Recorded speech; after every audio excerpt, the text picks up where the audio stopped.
Anda tahu kan, biasanya kalau kita bicara tentang sebuah diagnosis medis, kita itu berekspektasi ada presisi. Betul, sangat hitam putih. Iya, kayak ilmu mekanika ya. Anda jatuh, lengan Anda sakit, lalu hasil ronsen menunjukkan ada garis putih retak di tulang Anda. Dokter tinggal menunjuk layar dan bilang, nah ini dia masalahnya, mari kita gips. Dan solusinya langsung terukur saat itu juga. Sangat terukur dan menenangkan. Tapi anehnya, ketika kita mencoba meronsen realitas finansial dan karir generasi muda saat ini, rasanya kayak mesin ronsen itu sendiri yang korslet. Gambar yang keluar sangat keruh kan? Banget.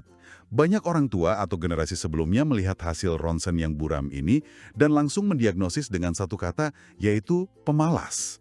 Nah, hari ini, di pembahasan mendalam kita akan membedah apakah diagnosis itu sebuah fakta empiris atau justru malah praktek penilaian antar generasi. Dan keliru membaca rongken ekonomi ini, dampaknya bisa fatal. Kita tidak sedang membicarakan preferensi gaya hidup yang sepele. Maksudnya seperti beli kopi mahal gitu. Betul, bukan sekedar itu. Ini adalah sebuah pergeseran tektonik mengenai bagaimana seluruh generasi ini, Gen Z dan milenial akhir, harus menemukan cara baru untuk sekedar bertahan hidup, apalagi untuk membangun kekayaan. Berarti standar lama sudah tidak relevan ya? Sudah sepenuhnya kedaluarsa. Standar yang digunakan untuk menilai kesuksesan finansial mereka itu sudah tidak bisa dipakai lagi. Jika Anda suka dengan pembahasan edukatif seperti ini, berikan dukungan untuk channel ini dengan melakukan subscribe. Jangan lupa berikan komen, like atau dislike, dan share agar lebih banyak orang yang mengetahui konten-konten edukatif dari channel ini. Ya, dan kita harus mulai dari paradoks terbesarnya. Gini, ada satu fenomena yang sering saya amati dan mungkin Anda yang sedang mendengarkan ini juga merasakannya. Kalau kita buka media sosial, kelihatannya hidup anak muda zaman sekarang ini sangat makmur. Selalu ada kopi artisan di tangan mereka. Benar sekali. Liburan yang estetik, pakaian yang ngikutin tren, seolah-olah mereka ini hidup di kelas menengah atas tanpa beban sama sekali. Tapi Realitasnya berbeda jauh. sangat berbeda. Kalau saya mengobrol dengan rekan kerja yang lebih muda, curhatan mereka biasanya seputar kebingungan luar biasa tentang cara membayar kos bulan depan.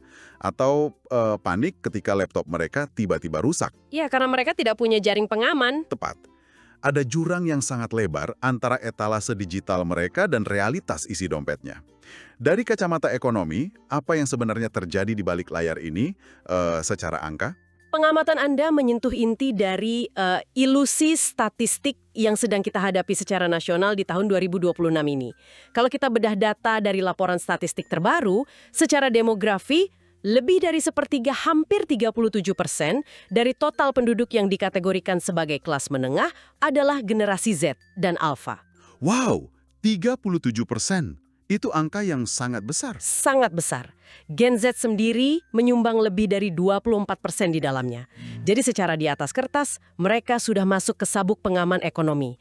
Tapi, mari kita lihat anatomi dompet mereka yang sebenarnya. Nah, ini yang menarik. Gimana tuh? Mayoritas dari Gen Z yang berlabel kelas menengah ini, lebih dari separuhnya, ternyata harus bertahan hidup dengan penghasilan di bawah 2,5 juta rupiah per bulan. Tunggu dulu, berlabel kelas menengah, tapi pendapatannya di bawah 2,5 juta. Betul, sekitar 56% dari mereka ada di kondisi itu. Bagi Anda pendengar, ini ibarat Anda diberi label atau dikalungkan lanyard, bertuliskan tamu VIP di sebuah konser stadion yang sangat mewah. Tapi begitu Anda masuk, uang di saku Anda bahkan tidak cukup untuk membeli sebotol air mineral di stand termurah. Metafora yang sangat pas. Anda ada di dalam area eksklusif itu, tapi Anda sama sekali tidak bisa berpartisipasi. Karena uangnya tidak ada. Betul sekali. Angka 2,5 juta rupiah ini adalah kunci untuk memahami napas keuangan mereka yang sangat sesak. Mari kita hitung mekanismenya secara logis, terutama di kota-kota besar. Oke, mari kita bedah. Pertama, biaya sewa kamar atau kos yang layak dan dekat dengan akses transportasi. Itu saja sudah memakan hampir setengah dari angka 2,5 juta tersebut. Berarti tinggal 1 jutaan. Ya, lalu ada kebutuhan primer era modern yang sering diremehkan generasi sebelumnya, yaitu paket data internet. Bagi Gen Z, internet itu bukan lagi sekedar hiburan. Itu nyawa kan? Untuk bekerja dan mencari peluang? Persis, itu adalah infrastruktur dasar. Ditambah lagi biaya komuter bulanan dan makan sehari-hari yang sangat sederhana, hasilnya saldo mereka di akhir bulan pada dasarnya adalah nol. Jadi kalau begitu, ruang untuk menabung, membeli asuransi kesehatan, atau menyisihkan dana darurat medis, Nyaris tidak ada. Mereka beroperasi hari demi hari tanpa jaring pengaman apapun. Inilah mengapa kalau kita melihat riset sosiologi terbaru, isu yang paling membuat Gen Z tertekan itu bukan lagi hal-hal abstrak. mengalahkan isu perubahan iklim atau politik ya. Tengah tersebut. Benar-benar hidup di ujung jurang ya. Ini membawa kita pada narasi yang paling sering saya dengar, dan jujur saja agak membuat frustrasi. Saya akan memposisikan diri sebagai devil's advocate di sini. Silakan, ini penting untuk dibahas. Banyak atasan di perusahaan atau generasi senior sering melontarkan kritik kayak gini. Kalian itu susah beli aset karena terlalu hedon. Sering beli kopi mahal, kebanyakan langganan platform hiburan digital, atau tiap hari check out barang online. Ya, argumen klasik soal kopi susu. Nah, pertanyaannya, apakah argumen ini punya landasan matematis? Maksud saya, apakah menahan diri dari membeli secangkir kopi benar-benar bisa membelikan mereka rumah? Argumen itu adalah ilusi yang paling berbahaya. Karena itu, menggeser kesalahan dari kegagalan sistemik kepada individu. Jawabannya secara matematis adalah tidak sama sekali. Tidak sama sekali. Berarti ini bukan soal gaya hidup. Bukan. Mari kita bicara tentang mekanisme ketidakcocokan struktural atau structural mismatch di pasar kita.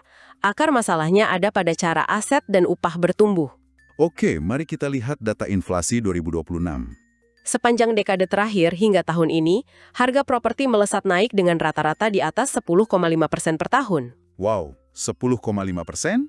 Ya, pertanyaannya mengapa harga rumah naik secepat itu? Karena properti tidak lagi sekedar dilihat sebagai tempat bernaung. Properti telah menjadi instrumen investasi dengan imbal hasil tinggi oleh generasi yang sudah lebih dulu mapan. Jadi, tanah semakin langka dan pemodal besar terus memborongnya kan? Betul. Di sisi lain, rata-rata kenaikan gaji nasional itu hanya berkisar di angka 8,9%. Tapi gini, kalau dilihat sekilas, selisih antara 10,5% harga properti dan 8,9% kenaikan gaji itu sepertinya cuma beda sedikit. Terdengar seperti angka yang masih bisa dikejar kalau anak muda ini mau sedikit lembur. Sekilas memang terlihat seperti celah kecil. Tapi dalam ilmu ekonomi, kita mengenal efek majemuk atau compounding. Selisih persentase yang kecil itu jika diakumulasikan selama bertahun-tahun, pertumbuhannya bukan lagi garis lurus. Tapi kurva eksponensial. Persis. Coba membayangkan gaji Anda adalah sebuah mobil biasa yang melaju di jalan tol. Sementara harga rumah adalah kereta cepat magnetik. Oke. Di kilometer pertama, mobil Anda mungkin masih terlihat beriringan dengan kereta. Tapi di kilometer ke-10, kereta itu sudah hilang dari pandangan. Berhemat dari tidak membeli kopi harian tidak akan memberikan Anda mesin jet untuk mengajar kereta cepat tersebut. Penjelasan yang sangat masuk akal dan menohok. Untuk membuat ini lebih membumi bagi Anda pendengar, mari kita ambil contoh sebuah kawasan properti berbasis transportasi publik, atau yang sering disebut TOD. Ini contoh yang sangat relevan. Konsepnya kan brilian ya, membangun apartemen kecil yang menempel dengan stasiun agar kaum muda bisa memangkas biaya transportasi.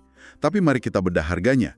Di kawasan penyangga ibu kota hari ini, unit sekecil 36 meter persegi, harganya bisa menembus 1,05 miliar rupiah. Dan disinilah mekanisme perbankan tradisional memperlihatkan wajah aslinya. Gimana maksudnya? Katakanlah Anda ingin mencicil apartemen 1 miliar tersebut selama 20 tahun. Aturan emas perbankan menetapkan bahwa cicilan utang bulanan Anda maksimal adalah 30% dari total pendapatan. Tujuannya untuk memastikan Anda tetap punya sisa uang untuk makan. Masuk akal. Tapi, jika kita masukkan angka 1 miliar ke dalam rumus bunga saat ini, sistem perbankan menuntut Anda untuk memiliki gaji rutin minimal sekitar 20,6 juta rupiah per bulan. Tunggu, tembok 20 juta rupiah?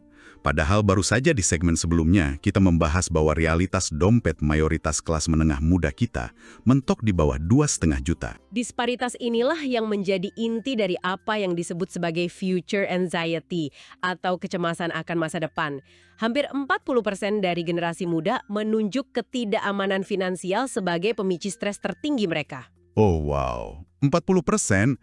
Pantes saja tingkat stres generasi ini luar biasa tinggi. Benar. Ketika seseorang secara rasional melihat kalkulator, lalu menyadari bahwa mereka harus melompat dari 2,5 juta ke 20 juta, hanya untuk memiliki tempat berteduh kecil, psikologi mereka pasti berubah. Kecemasan masa depan ini paling banyak menyerang aspek perilaku mereka. Apakah ini menjelaskan fenomena mengapa generasi sekarang sepertinya secara kolektif menunda keputusan-keputusan besar dalam hidup? Seperti menunda pernikahan atau punya anak? Iya, tepat. Banyak kan yang bilang Gen Z itu tidak mau komitmen. 100% karena faktor ekonomi tadi. Ini bukan tanda bahwa mereka kurang bertanggung jawab. Sebaliknya, ini adalah respons yang sangat rasional terhadap ekosistem yang tidak rasional. Kalau tidak bisa menjamin tempat tinggal untuk diri sendiri, membawa anak ke dalam persamaan itu rasanya kayak bunuh diri finansial ya.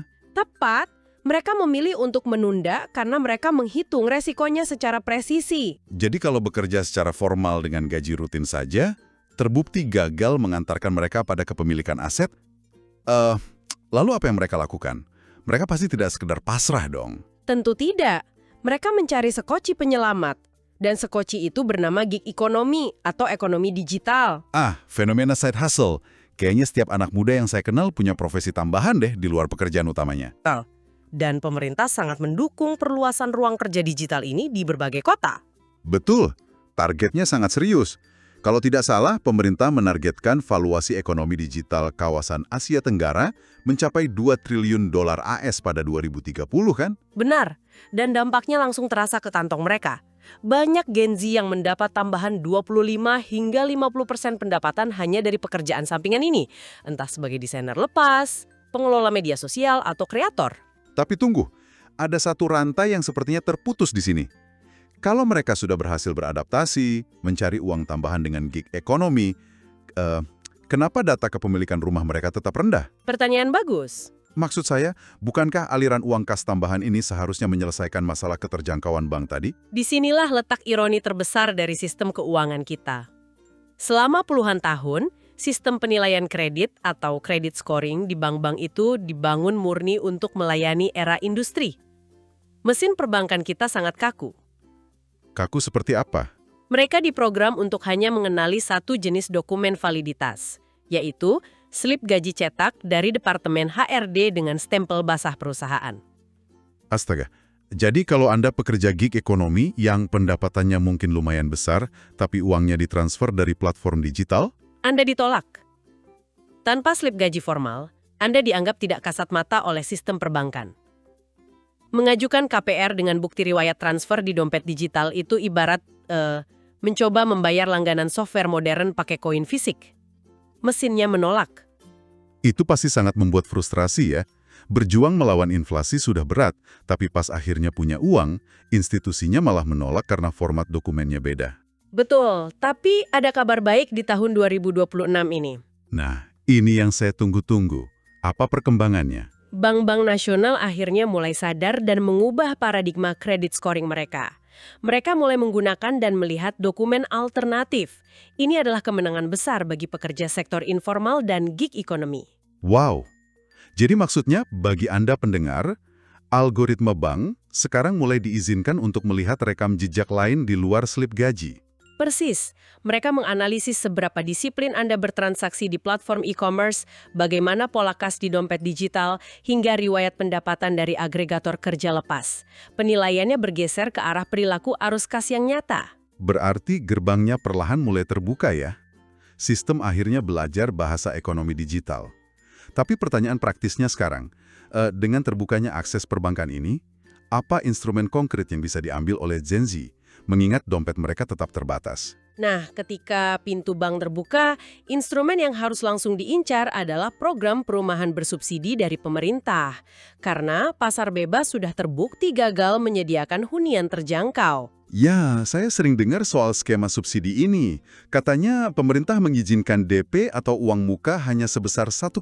Betul, uang muka 1% itu menghancurkan tembok batas masuk yang selama ini jadi kendala. Gila, 1% itu kecil banget. Berarti untuk rumah subsidi di kawasan penyangga yang harganya sekitar 185 juta rupiah, uang mukanya hanya 1,85 juta rupiah. Angka yang sangat terjangkau bukan?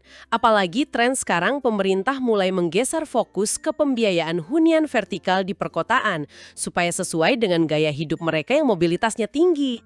Ini membuat saya benar-benar kagum pada daya tahan Gen Z. Dari riset yang kita pegang, ternyata 74% dari mereka sudah menyiapkan dana darurat loh, dan 58% sudah mulai berinvestasi. Angka itu adalah tamparan keras bagi yang bilang mereka boros. Betul, mereka ini ibarat nahkoda kapal kecil yang sangat ahli bermanuver di tengah badai ekonomi yang diciptakan oleh generasi sebelumnya. Analogi yang indah. Tapi, ini ada tapinya.